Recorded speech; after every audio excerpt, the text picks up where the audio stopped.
Hey, welcome back to the channel, guys. We're just getting ready to go on another adventure here, and this one's going to be a little closer to home, but nevertheless spectacular spot. We're going to go visit a waterfall, and this time we're not doing it alone. We're going to meet up with a couple other overlanders. I think a couple, one for sure. And yeah, I'm excited for you guys to meet this guy and see the awesome war rig he's got going on. It's going to be 2 old trucks going down this trail, and it should be spectacular. So thanks for coming along, and let's go.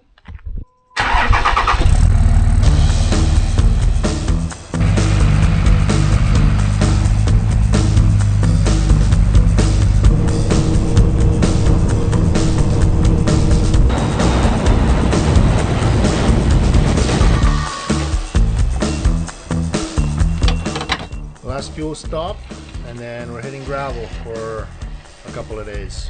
It's gonna be awesome.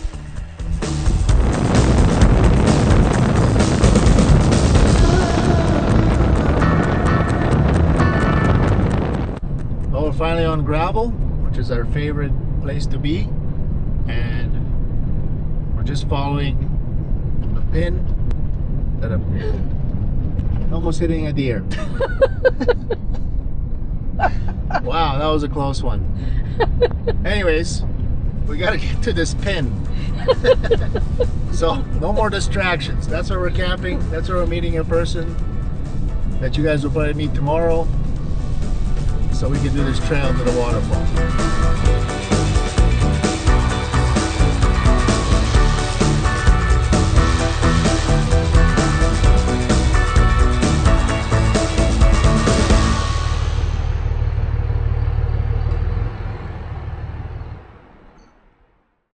Good morning, guys. So I didn't do much filming last night because we got here just before dark, but we came here to meet this fellow. This is Bruce. Say hello, Bruce, to everybody. Hello, everyone. How'd you sleep? Good? Oh yeah. Right on. Can't beat camping. Yeah. So Bruce is going to show us around today on this trail to the waterfall, and he brought this awesome war rig of a truck that's behind us, and I'll show you guys that in a second. But Bruce also has a YouTube channel, Explore the Wild, and Instagram. What's your Instagram? Explore the Great Wilderness. He's got some awesome videos there, so check that out. But yeah, we're gonna get some breakfast going and then hit the trail. So for you guys who know me, you know I love old vehicles and especially old trucks, and it's pretty cool. We're gonna have a couple old trucks on the trail today. Ours is old. It's 21 years old, but not like this. This truck here is 43 years old, I believe. It's so cool to see these trucks still out there and doing trails. I love it.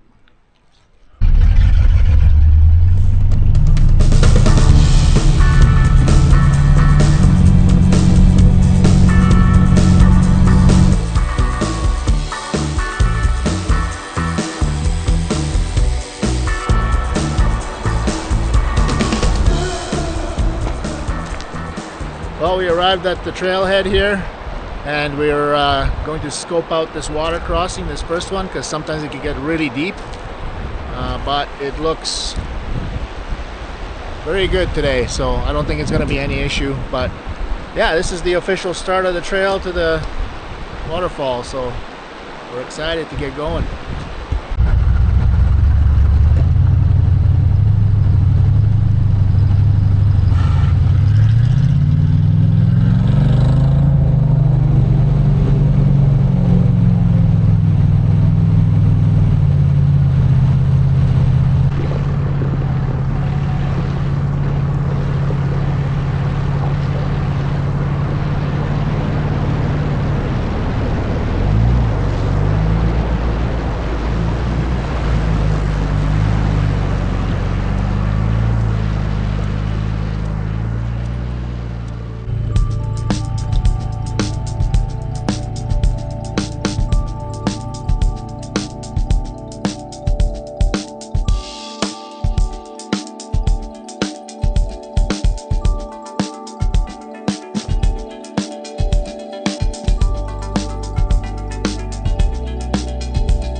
Okay, awesome trail so far.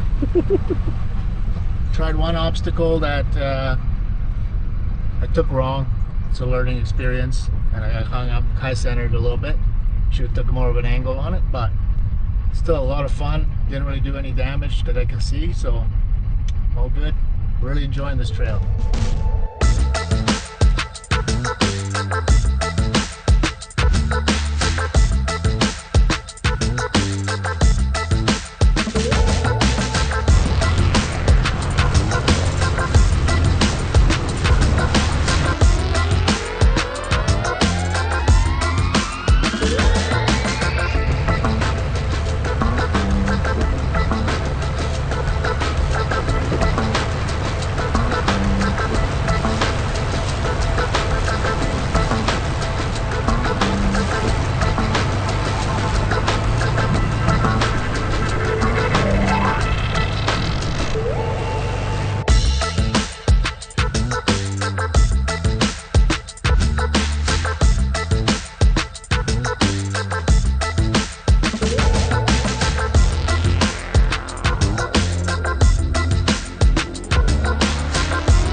Well, we just arrived at the Ruby Falls, and just getting set up here, checking over the truck, and yeah, it's an awesome trail actually. It's got a little bit of challenge to it, and a lot of it is pretty straightforward, just rocky riverbed, but then there is some challenging little rocky sections and treed sections, off camber spots and stuff like that, so wicked.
Time to film some breakfast. Good morning. So we're just having some breakfast and we're gonna get going. The weather is a little bit gloomy today, so the trail should be a little bit more slippery. But we're going a different way today on the way out, so it should be fun.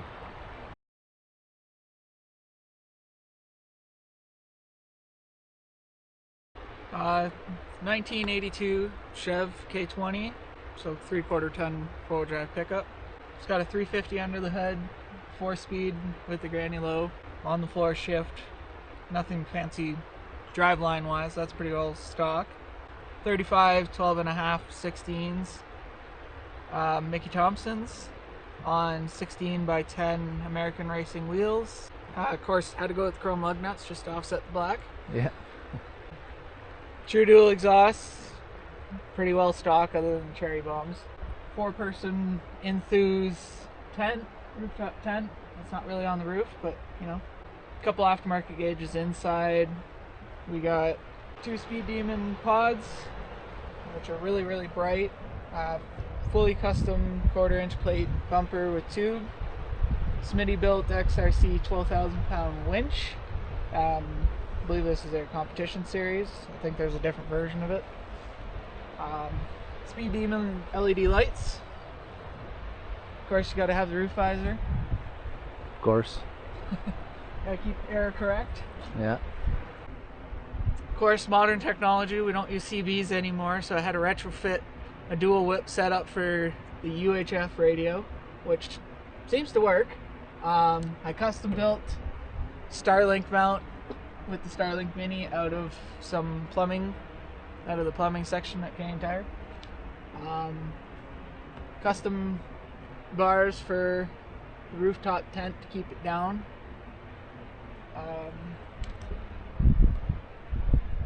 Cheapo Amazon Euro style taillights, because there's not a whole lot of options left anymore for these trucks. Custom tube bumper, and then trucker flaps, just to, you know, keep the cops off your back and save your guys' windshields. Yeah. So, like, how did you get this truck and why did you get this truck?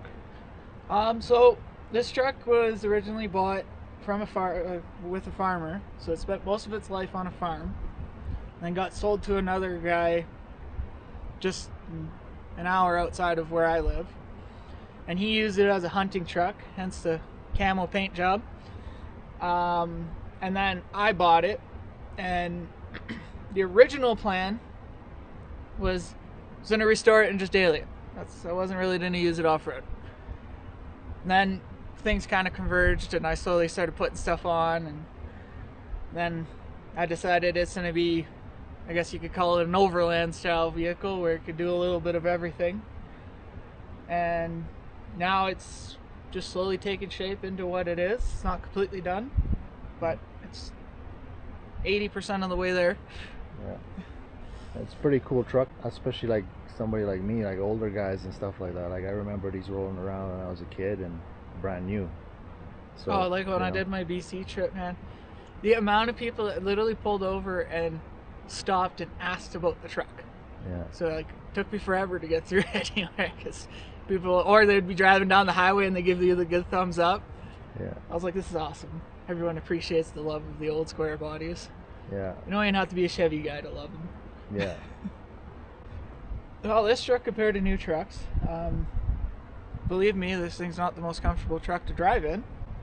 Compared to the newer trucks I've owned, like 2015 Ram and cars and all that stuff, like this truck is way simple. You break something, you fix something, you keep going. The other truck, you know, you gotta have computers and this and that just to tell you what's wrong with it half the time. Yeah. This thing, you got 3 things: air, fuel, and spark. That's all you need. If you don't got one of them, then you figure out why you don't got one of them.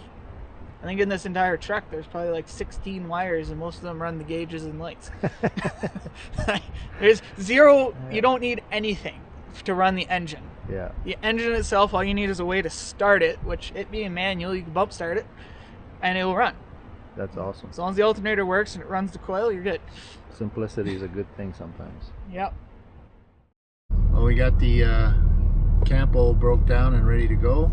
It's raining outside right now, so we didn't do much filming outside, but hopefully the weather will get better as we go.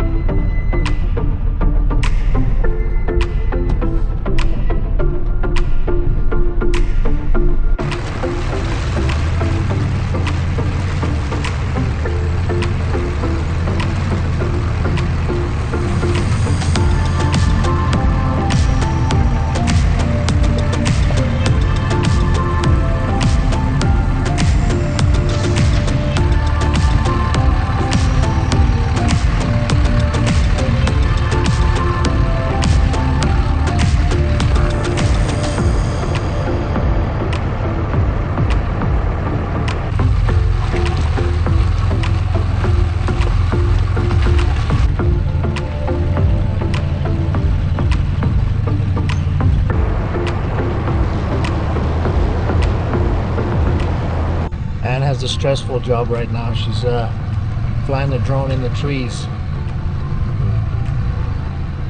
Concentrating really hard, not to crash.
So that was pretty cool watching Bruce go up that big hill climb in the old 82 Chevy. And he was pretty pumped at the end of it. So was kind of nice to have us filming him too, because he wouldn't have been able to film with a drone and do it and drive it himself. So I think he'll be a happy camper when he gets the footage. So now we're just heading to the fork in the trail, and we're going to take a different way back that Bruce knows versus the way we came in.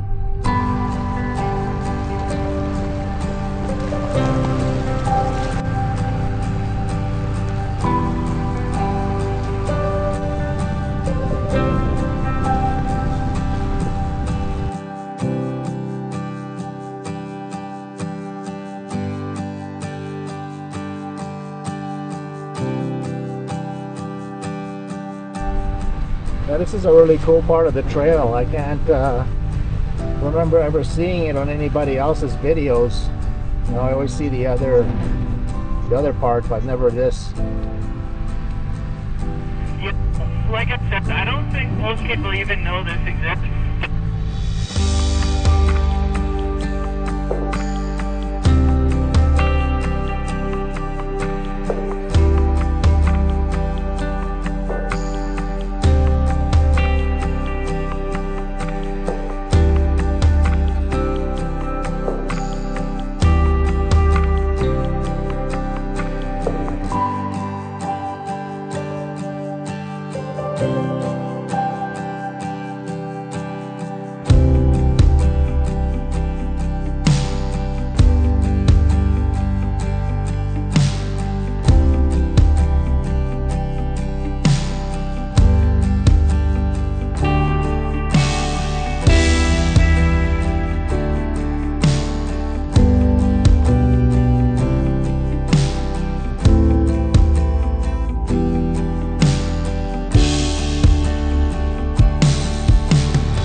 Are you having fun driving this trail? Oh, definitely.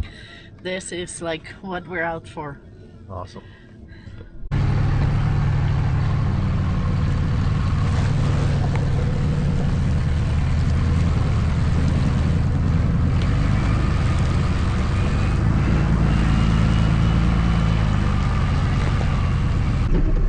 That looks interesting.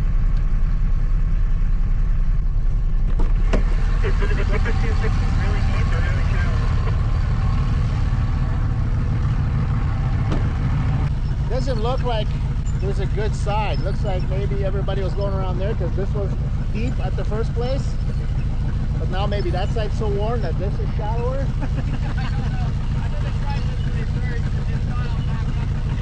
All right.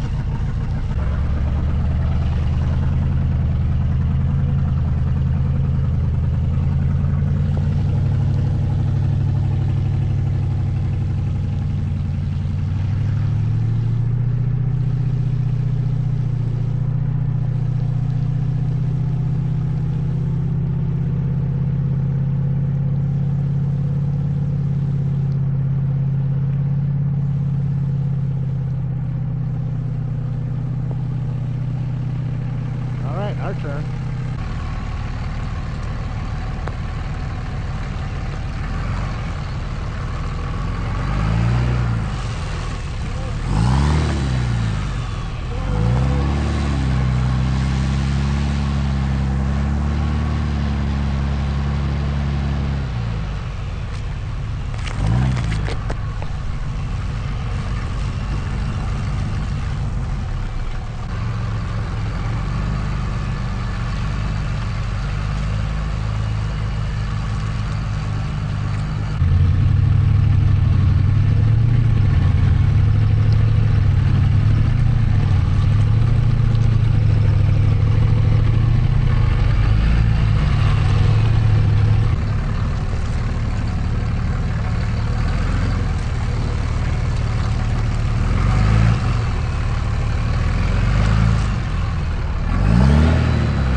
guys. We're just stopped here at this beautiful lake for lunch after we finished the trail. Big thanks to Bruce from Explore the Wild for showing us around and different ways to get in and out of there. Ann and I both really enjoyed driving that trail. Camping at the falls was amazing, so I highly recommend it. The Ruby Falls is a great drive. It's rocky, it's slow, you know, steady and slow kind of wins the race on that one, but very enjoyable, good views, lots of cool little water crossings, a few little challenges for the rig and stuff, so it was great. And yeah, so that's gonna do it for this one. Thanks for joining us again on another episode of Dream Build Overland. And if you guys haven't subscribed already, we would really appreciate it if you did. That would help us out greatly on the channel. And other than that, thanks for watching, and we'll see you guys on the next time.